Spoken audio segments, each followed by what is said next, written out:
kaasi waxa uu ahaa gudoomiyaha bangiga dhexe ee Soomaaliya Bashiir Ciise Cali oo u waramay Universal TV. Cabdullaahi Axmed Nuur ayaa wareysigaasi nooga qaaday. markana gobolka Shabeellaha Hoose ayaynu aadaynaa. waxaa stuudiyaha marti noogu ah gudoomiyaha gobolka Shabeellaha Hoose aan wax ka weydiin doono guud ahaan xaaladda gobolka iyo sidoo kale degmooyinka, balse waxaynu ka hormarin doonaa wariyaha telefishinka Universal ee ku sugan degmada Afgooye Cabdulle Online wuxuu inooga soo diyaariyay warbixin isbedelka dhinaca ammaanka iyo sidoo kale laamaha ammaanka sida ay ugu hoolan yihiin adkeynta ammaanka degmadaas.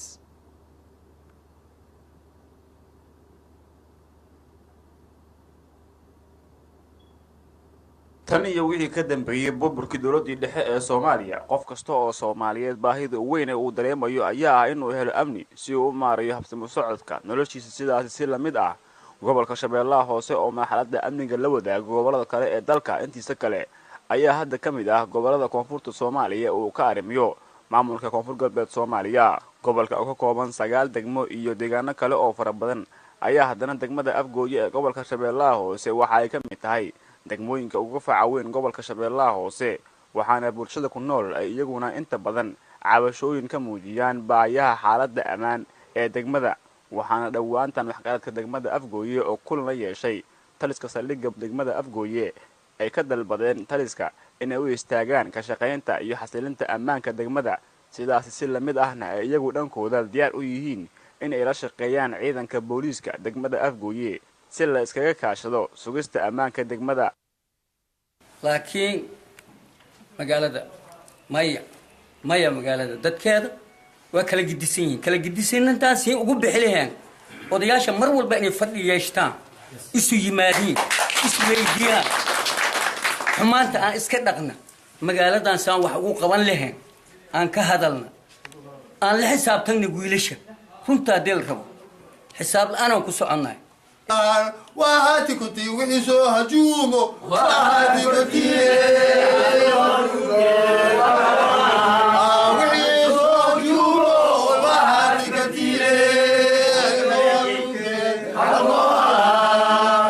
hadallada waxgaradka magaalada iyo bulshada qaybaheeda kala duwan ayaa durbaba waxaa ka dareemaysaa sida aadka ah ee bulshada reer Afgooye ugu qabaan in ay helaan ammaan xilli magaalada ay ka dhacayaan dilal qorsheysan oo loo geysanayo shacab iyo askarba. taliyaha ciidanka daraawiishta gobolka Shabeellaha Hoose gaashaanle sare Nuur Xayir Cali Gaas ayaa barnaamijka bandhiga Universal TV kala hadlay xaaladda ammaan ee degmada, waxaana uu taliyuhu sheegay in ciidanku dadaalka wadaan lana soo qabto dad uu taliyuhu ku sheegay inay qayb ka yihiin dadka amni darada ka geysta magaalada.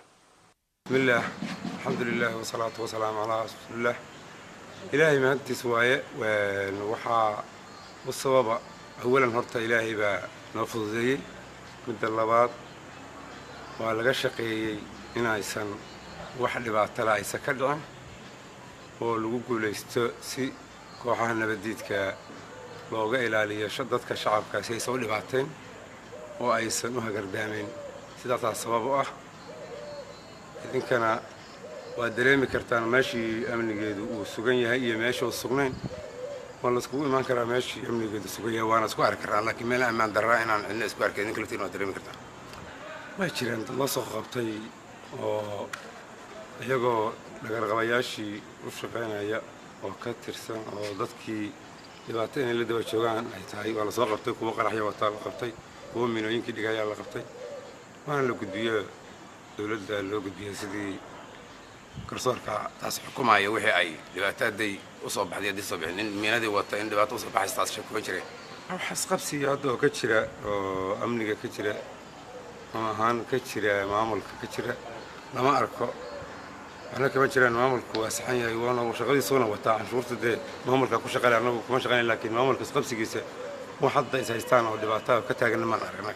waxaan ugu baaqayaa shacabka degmada Afgooye ama gobolka Shabeellada Hoose aan ka wada shaqeyna amniga iyo ammaanka. waxaan ugu baaqayaa inay nabadiidka iyo dhibaatada ay wadaan inay ka qabtaan dadkooda shacabka si aysan u hagardaamayn ama aysan u dhibaateen ama aysan ula dagaalamin ama aysan u qalan dad qalato waaye. waxaan ugu baaqayaa inay aad iyo aad ay uga foojignaadaan kalana shaqeeyaan amniga. degmada Afgooye oo u badan dad ganacsato iyo beeraley ah ayaa iyagu sheego in ay bixiyaan canshuur xad dhaaf ah oo maamulka koonfur galbeed ka qaado waxaana ay inta badan tilmaamaan in aysan helin taa beddelkeeda waxa ay xaqa u leeyihiin. cabdiweli cali online, barnaamijka bandhiga telefishinka caalamiga ah ee Universal, gobolka Shabeellaha Hoose, degmada Afgooye. aad buu mahadsan yahay waryaheena cabdiweli cali online oo ku sugan degmada Afgooye oo warbixintaasi noo soo diyaariyay. hadda waxaan ugu sugan stuudiyaha gudoomiyaha gobolka Shabeellaha Hoose Maxamed Ibrahim Barre. gudoomiyaha ugu horreyn ku soo dhawow barnaamijka bandhiga Universal TV. ku dhawahay brother. waata gudoomiye bal saad daawaneysay warbixintan bal intaad ka warhayso adiga bal inooga warantan iyo magacaabistaadi maxaa isbedel ah oo aad ku soo kordhisay gobolka. bismillaahir rahmaanir rahiim, alxamdulillahi rabbil caalamiin, wassalaamu calaa sayyidina wa sallam. ama bacd, marka hore waxaan salaamayaa horta mahad celinayaa maamulka Universal TV sida uu noogu marti qaaday ka qaybgalka barnaamijkan bandhiga Universal. marka labaad waxaan u mahad celinaynaa aan salaamayaa hawada salaan qaali u marsiinayaa shacabka gobolka Shabeellaha Hoose guud ahaantiisa, dal iyo dibad inta joogtaba, sidoo kale shacabka Soomaaliyeed guud ahaantiisa. marka xigta, gobolka Shabeellaha Hoose waa gobol aad iyo aad u baaxad weyn, degmooyinkiisa kala duwan, qaybihiisa kala duwan, bad iyo biriba leh, beero leh, webiyo leh, sida kalluumeysiga iyo baddii weynanka badneed leh, intoo dhan ilaahay uu siiyey nimcooyinkaas.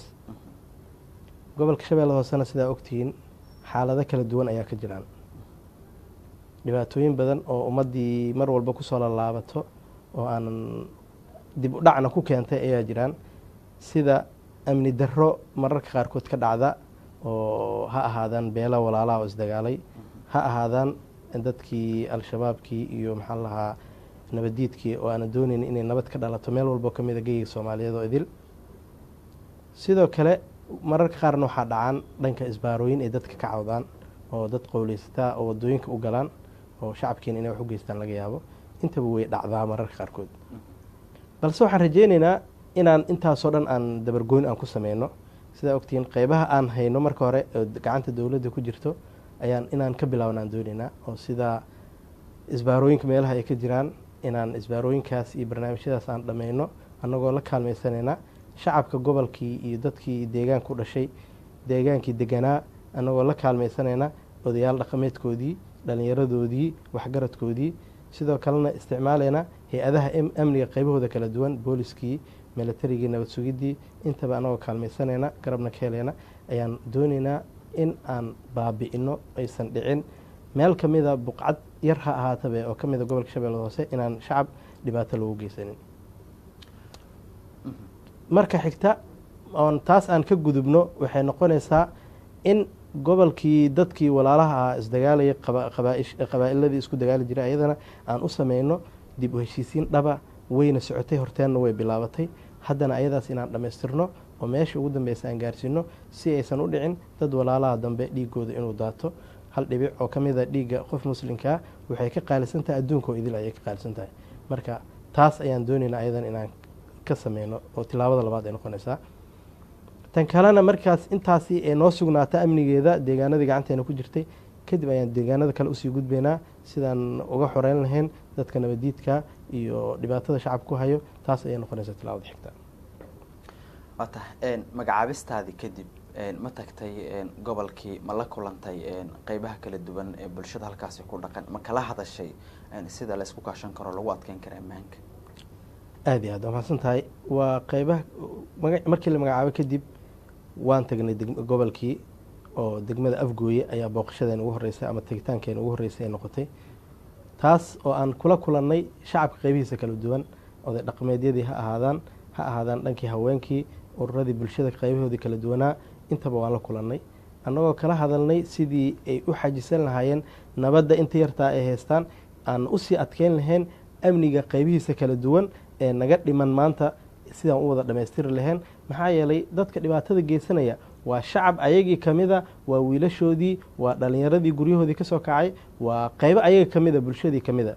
marka sidaan isaga qaba lahayn midka dulmiga nagu wada daalimka gacantiisa aan u qaban lahayn oo si midaysan ugu wada qaban lahaynna waan ka wada hadalnay oo aan uga wada shaqeyn lahaynna dib u dhiskii gobolkii, kaabooyinka dhaqaalaha ay kala duwan sida caafimaadkii isbitaaladii iyo wixii o dhan aan sidaan wax uga qaban lahayn oo isbitaalada qaar ayay noo sheegeen oo dayactir u baahan iyo dib u dhis u baahan. sidoo kale sidaan wax uga qaban lahayn dhanka iskuulaadkii waxbarashadii wadooyinkiisa wax uga qaban lahayn. saa ogtiin gobolka qaybihiisa kala duwan waa dhul u badan dhoobey u badan. dhoobeydina wuxuu u baahan yahay wadooyin rasmiya oo mar walba la mari karo marka xilli roobaadka ahaadaan amase ha ahaadaan xilliga uu jilaalku yahay. marka wadooyinkaas ayagana sidaan dayactir ugu sameyn lahayn dibudhis ugu sameyn lahayn wadooyin rasmiya aan ku heli lahayn taas ayaan ka wada hadalnay oo xataa ugu yaraan aan u sameyn lahayn barnaamij isku tashiya aan u abuuri lahayn. insha allah waan rajeynaynaa barnaamijkaas inaan sameyno barnaamij isku tashiya uu gobolka isku tashanayo degmooyinkii ayaga isku tashanayaan wadooyin siday ku sameysan lahaayeen wadooyinka qaybaha canshuuraha laga qaadayo ayadaas nafteeda inaan qayb ka midana aan ku dhisno dadkii ayagana ee dibadihii wixii jooga iyo dalkii wixii joogayba ee ayagana isugu tashan lahaayeen isku tashay u sameyn lahaayeen wadooyin ay ku sameysan lahaayeen oo aan dadkii aan u abaabuli lahayn taasna waan kala tashanay. marka insha allah waan rajeynayna waqti dhow inay soo bixi doonto.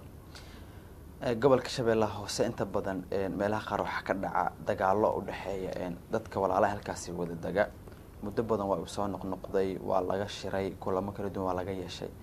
maamulkiinan cusub maxaa idinkaga qorshaysanaa is leedahay? insha allah anaga waxaan rajeyneynaa dadaaladaasi iyo juhdigaas hore usoo socday inaan dhammaystirno oo aan ka dhabayno oo ficliyan aan ka dhigno oo u ahaado shay ficil ahaan aan u fulino uusan ahaanin afka keliya midaan ka sheegayno balse u ahaado inaan dadkii dhexdoodii intaan tagno oo aan dhalinyaradii siday ayaga isku gacan qaadi lahaayeen maleeshiyaadkii isdagaalay oo inay dagaalada iyo waxyaabihii dhex maray siday isku gacan qaadi lahaayeen dadkii hogaamiyayaashii kala duwanaa inay hubkooda imaanta ay ayaga dhexdooda isku soo jeedinayaan inuu noqdo mid kusii jeeda cadowgii ummadda soomaaliyeed oo ay isaga xoreyn lahaayeen amniga isaga kaalmaysan lahaayeen sugidda amniga ay qayb uga noqon lahaayeen taas ayaan doonaynaa inaan ka shaqeyna insha allah sida ugu dhaqsaha badan. waata qeymaha ka dhaca gobolkaas ogaalkaaga maxaad kala socotaan maamulka oo inta badan meelaha dadka ay ku sugiin gaar ahaan beeraleyda la sheegay in lagu waxyeeleeyo? horta anaga sidaa og tahay maamulkeenu uu cusub yahay sidaa aada og tahayna inta aan hadda ka warhayno ilaa waqtiga aan joogno weli wax dhibaataa maysan dhicin balse duqeymaha ujeedada ugu weyn oo loo duqeynaya waxay tahay waa dadka nabaddiidka ayaa dadka shacabkii dhexdooda ku dhuumanayaan. marka mararka qaarkood waxaa laga yaabaa nabaddiidka iyadoo loo wado inay dad shacaba ay wax gaaraan balse insha allah saan rajeynayno taas waan ka tashan doonaa waana ka feejignaan doonaa inay shacabka aan wax la gaarsiinin nabaddiidka ay ku ekaato keliya oo aan ka fogeynana shacabkan ay gacan nagu siiyaan sidaan dhibaatadaasi u yareyn lahayn oo ay u ahaa lahayd mid ku kooban keliya ninka nabaddiidka oo dhibaatada ummadda inuu geysto doonayo naftiisana inuu haligo nafta shacabka soomaaliyeed oo dhan meel walbay joogaan inuu haliga doonayo in isaga keliya ay ku ekaato taas ayaan rajeynayna insha allah. dhowaantan webiga shabeelle waxaa uu sameeyey fatahaadyo ogaalkaaga ma baarteen saameynta uu ku yeeshay dadka iyo duunyada iyo dalaga kala duwan halkaasi ka baxaya?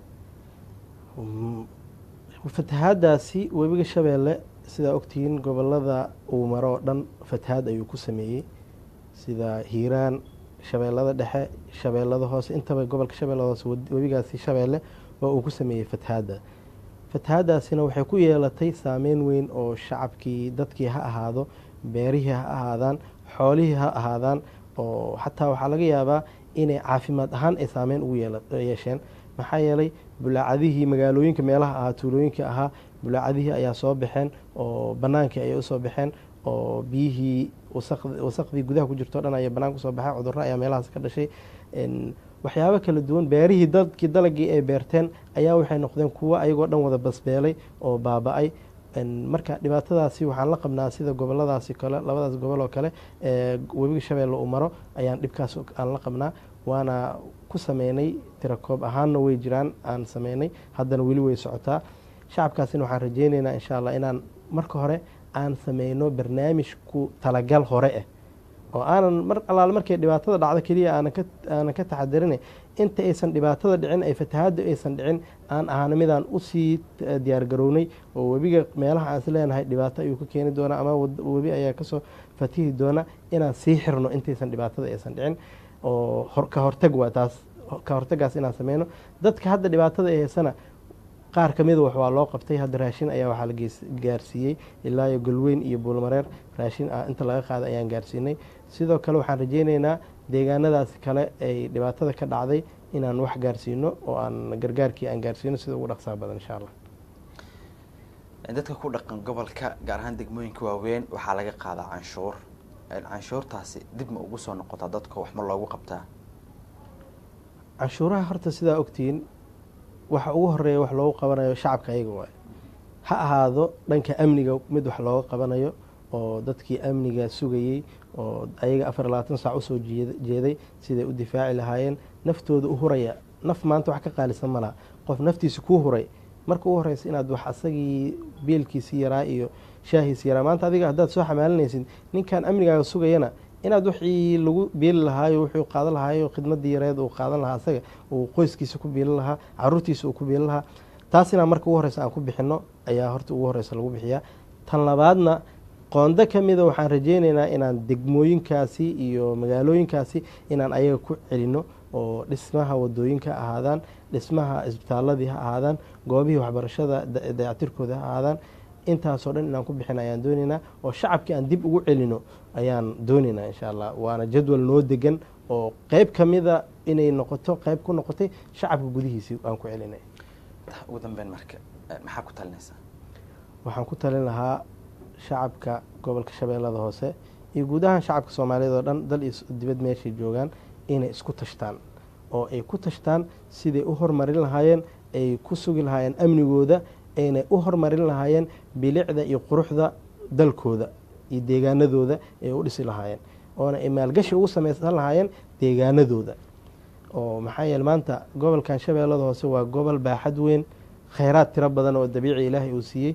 beerihii in maanta maalgashi u baahan yihiin, maxaa lahaa dhanka kalluunka iyo kala baddaas weynka badan oo Ilaahayna siiyey. waxay u baahan tahay inaan maalgashi aan ku sameyno oo kheyraadkii ku jira aan ka soo saarano. qeybaha kala duwan oo dhan oo maalgashiga u baahan inaan maalgashigaas aan ku sameyno. wadooyinkiina dayactirkooda inaan sameysano oo aan wadooyinkii la mari lahaa. maanta hadduu roob yar do waxay noqonaysaa gobolka Shabeellada Hoose asoo dhan mid xiran. waxaa dhacday inay dadka shacabka ahay oo beeraleyda ahaa inay isticmaalaan webigii dhexdiisii si ay u maraan. maxaa yeelay wadooyinka maadaama ay ka xirmeen webiga dhexdiisii inay doon u isticmaalaan ayay noqotay. doontii way qallibantay. ugu yaraan 2 qofood ayaa ku dhimatay ayaa la sheegay. 2 qofood oo dhimatay maanta waxay u dhimatay oo hantidii saarneedna doontii oo dhan ay wada qallibantay ay ku baabaaday meeshaas. wax dhibaatadaas keenay wada la'aantii oo meesha ka jirtay. marka wadooyinkaas si aan u dhisan lahayn oo aan wadooyin la isku haleyn karo. maxaa yeelay dhaqaalaha waxa ugu horeeya waxay tahay wadooyinkaas in la helo. wadooyinkaas railwaygaas aan ku dhisan lahayn oo ay shacabkii gacan uga geysan lahaayeen. barnaamijyo ayaan sameyn doonaa isku tashiya oo aan gobolkii ugu wada tashanayno insha Allah inay gacan nagu siiyaan ayna isku tashtaan ayaga intay dad kale ay ku tashan lahaayeen inay naftooda marka ugu horeysa ay ku tashtaan insha Allah. waa taas ayaan rajeynayaa.